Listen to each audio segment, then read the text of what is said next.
धनाची अधिष्ठता देवी म्हणजे वैभव लक्ष्मी. वैभव लक्ष्मीला प्रसन्न करण्यासाठी वैभव लक्ष्मीचे व्रत हे केले जाते.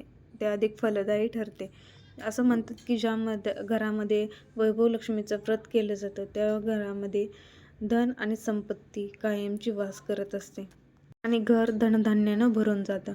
तर हे व्रत कधी करावे, कसे करावे, त्याचे उद्यापन कसे करावे याबद्दलची संपूर्ण माहितीचा एक डिटेल व्हिडिओ आहे ना मी तुमच्याबरोबर पुढच्या व्हिडिओमध्ये शेअर करेल. नमस्कार, मी भाग्यश्री आणखी एका नवीन ब्लॉगमध्ये तुमचं मनापासून स्वागत करते. कसे आहात तुम्ही सर्वजण? मी आशा करते की तुम्ही सर्वजण मस्त निमित्त असाल.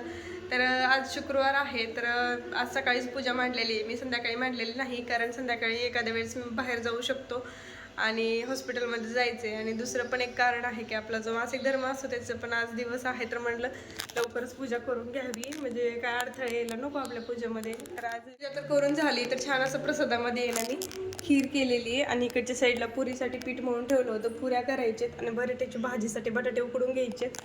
आणि आजची पूजा जी आहे ती सकाळी लवकरच केलेली आहे मी, कारण आपला जो मासिक धर्माचा डेट असेल ते माझी आहे ना, तर आजची आहे, तर म्हटलं लवकरच करून घ्यावी.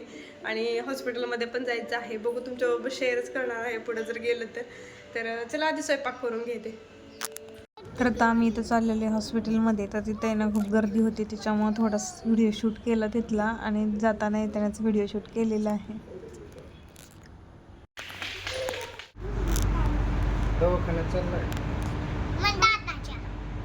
कशाचं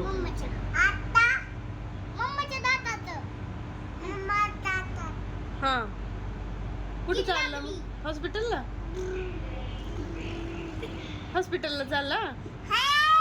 नीट बोल की. चला उतरायचं बसलाय.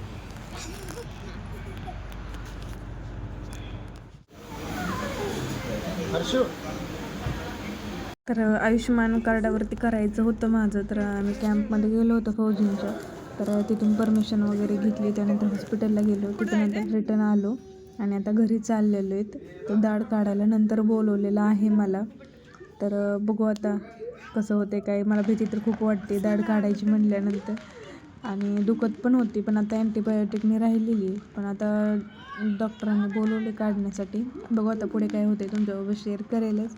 आणि रात्री आलो तरी ते फटाकडे उडवायचं चाललं होतं, तर ते पण थोडंसं शूट केलं. चला तर मग व्हिडिओ आवडला तर लाईक शेअर सबस्क्राईब करायला विसरू नका. भेटूया अशाच नवीन ब्लॉगमध्ये, तोपर्यंत बाय बाय सर्वांना.